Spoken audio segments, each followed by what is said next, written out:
All right, look guys, I know I don't have any hair, okay? You don't have to remind me in every single video in the comment section down below and even roast me. Some of you guys called me bald source.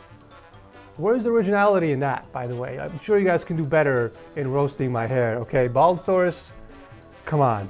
My barber cut off a little bit more from the top than I originally planned for. There's nothing I can do about it. You know, I can't go back in time, so I'm gonna have to deal with it. That's why I was wearing a beanie in some of the videos, because you guys insulted me. So my self-esteem went from here to here. So yeah, I'm gonna be wearing a hoodie for the rest of the video. I hope you guys are okay with that. But anyways, welcome to 275 episode. I'm already like messing up the intro. That's how much I've been impacted by this. Welcome to whatever you know, 275 of Setup Wars. We got another banger episode for you guys, so sit back and relax, because you know what time it is.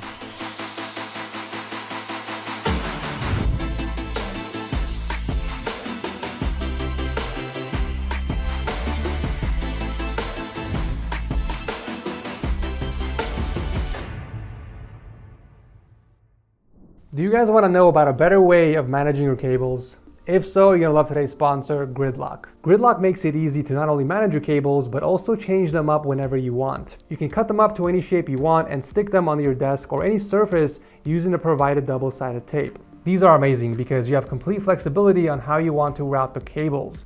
These basically function like large cable channels where you can pass through the cables. And because you're not tying anything together, you can simply remove them when you want, which allows you to upgrade your setup easier. You can even use them to mount power bricks and other heavy items without any effort. So if you guys are still looking for a solution for your cable management problems, then you gotta check these guys out. If you wanna learn more about Gridlock, click the link below. Kicking off the episode is Ken from Singapore and his beautiful setup that he built for work and play. You know, we don't get enough submissions from Singapore, but I know I have a small audience that watches the show from there. So if you're one of them, consider tossing a submission. I would love to have you guys on the show. So Ken just moved into his new place and he wanted to build an area to call it his own, where he can be surrounded by his sneaker collection and various collectibles. The setup is built on a matte black sit and stand desk from Stylecraft, and on top of that we got a T-monitor layout with a 35-inch ultrawide as the main and a secondary 27-inch and vertical mode for multitasking and Discord. Below that, we have quite a few things going on. This setup actually started with a minimalistic theme, but then over time it has grown, as you can see here. Apart from his keyboard and mouse, there are a bunch of extra accessories, including an Elgato Stream Deck for those juicy shortcuts, of course. We do have a charging pad and a tray to hold some miscellaneous items. But what is so satisfying about this part is the cable management. Look at the way he routed the cables from the keyboard and Elgato Stream Deck and the cables from the charging pad. It is so precise. Since the monitors are raised, he was able to prevent the speakers from getting blocked off, although I'm curious why the first speaker is facing the left side. Aside from the speakers, he also owns a pair of Beyerdynamic DT1770 Pros that he stores underneath the desk right next to his Sound Blaster G6 DAC and amp. While his microphone setup is plugged directly into the PC because the Yeti is USB powered. Not much to say about the cable management. Looks like everything is under control thanks to the Signum rack from IKEA, and we do have a spiral sleeve to hide the power strip and the subwoofer cables underneath. My man even has a pencil drawer. Let's go. I think for this type of setup, a small form factor PC makes the most sense, especially something that blends in really well, like the H1 from NZXT. This complements the setup beautifully with its all black color scheme and the minimal design. It's also packing some nice specs as well. We got an i7 9700 in here with an RTX 2080 Super. I like a few things about you, Kyle. Your style, your attention to detail, and of course your setup. Thanks for sharing this with us. Up next is another clean T-monitor setup. Michael from Germany is actually about to become a nursery school teacher. Congrats, by the way, my guy. So this is the setup he built for gaming and writing essays for work and school. We got dual 27-inch monitors that he mounted against the wall to achieve this beautiful floating look. And the desk itself is actually custom made by himself. We're talking both the countertop and the metal frames. That's impressive. What's also impressive is the beautiful use of space. I love seeing mounted speakers against the wall. This is such a clever way of keeping the desk clutter-free while getting the best listening experience. Moving on to peripherals, we got the HyperX Alloy Elite RGB keyboard paired with the Roccat Cone Pure mouse. Michael definitely kept the surface of the desk very minimal, Other than the peripherals, there are some custom-made accessories that he made himself out of wood, like the coaster, a phone stand, and a tiny wooden table to hold his watch. That is pretty cool. Excellent work with the cable management, literally no cables in sight since he tucked them away behind the desk and used a raceway to hide the cables from the speakers. When he's not writing essays for work, he is gaming on a sweet custom rig featuring the 9700K and an EVGA GTX 1080. The two mismatched fans kind of trigger me a little bit, but other than that, it's a nice system. If he's not gaming on the PC, he is chilling on his couch watching videos or movies right next to his cute little custom side table that he made for his scented candle. Michael sure as hell knows how to vibe, and I love it. Awesome setup and studio you've built here. Thank you, Michael, for sharing this with us.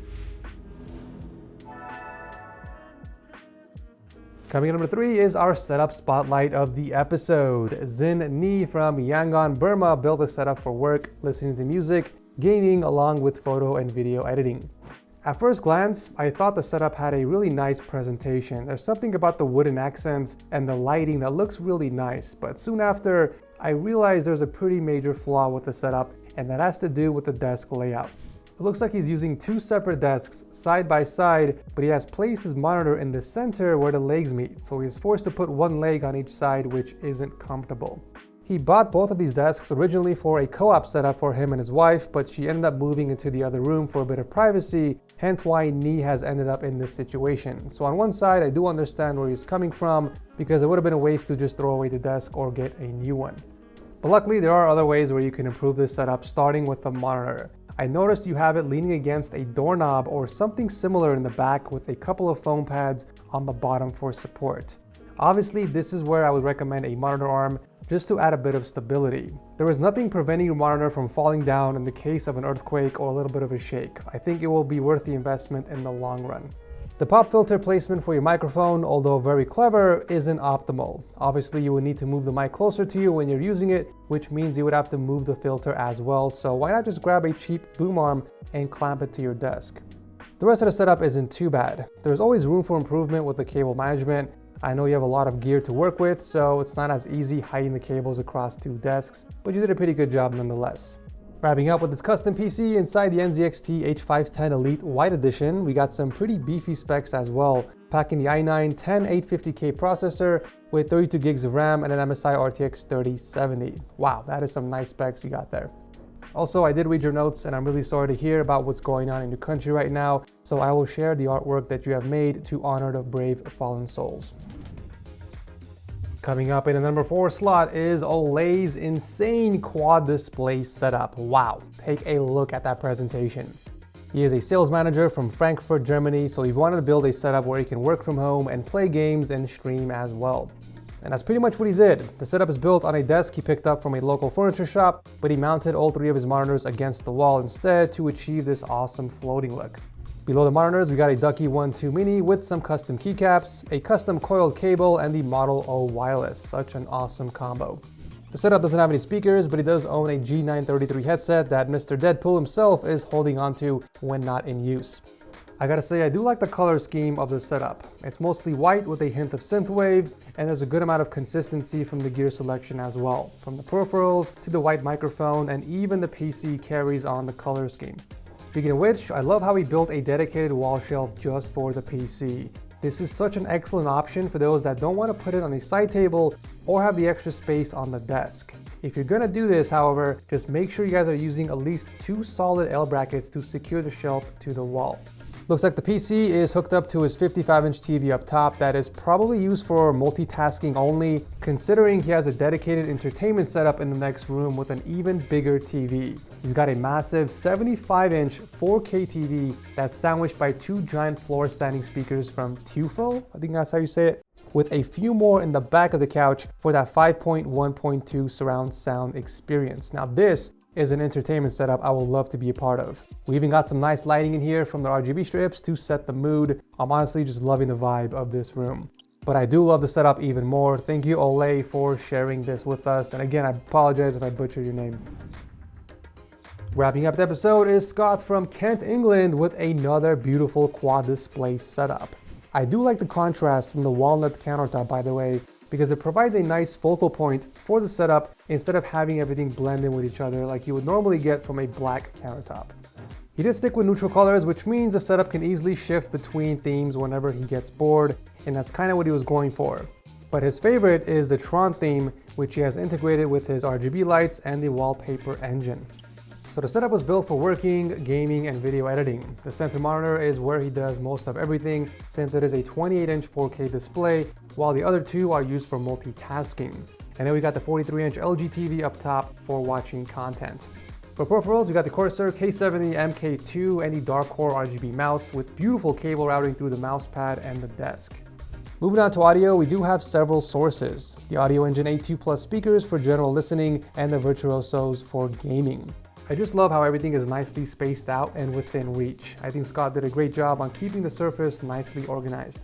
I mean, even the cable management is practically flawless, not just under the desk, but everywhere else in the setup. He grouped up all the loose cables behind the monitors, passed the rest of them through the wall and into back of one of the Alex units. I couldn't have done a better job myself.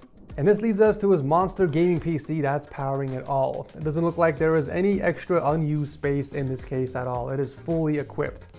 We got the 10900K processor with 32 gigs of the Vengeance Pros and an Asus Strix RTX 3080. Damn, look at those Streamer Plus extensions though. That really does just complete the build. I also love the lighting in the setup. You know, it isn't overdone, it's very modest, but still enough to really spice it up and change the theme to anything he wants. The fact that this was your setup from December 2019 and you made this much of an improvement over the past few years is very impressive indeed. You've come a long way, and I thank you for sharing this with us. As a reminder, you guys can always pick up a cheap Windows CD key for less than $15. Just click on my link below and use the code TS20 for an extra 20% off. Once you get your CD key, just visit the activation settings in Windows and change your product key. It's that simple. And that will do for today's video. Either you guys can comment below, let me know which of these setups was your absolute favorite, or you can just roast my hair yet again. But please, if you're gonna roast me, do it properly. Okay, I don't want to see some half-assed roasts, all right? If you guys are new here, consider subscribing. If you want to continue roasting me, I guess, or if you enjoy watching Setup Wars. Thank you so much for watching, and I'll see you very soon in the next one.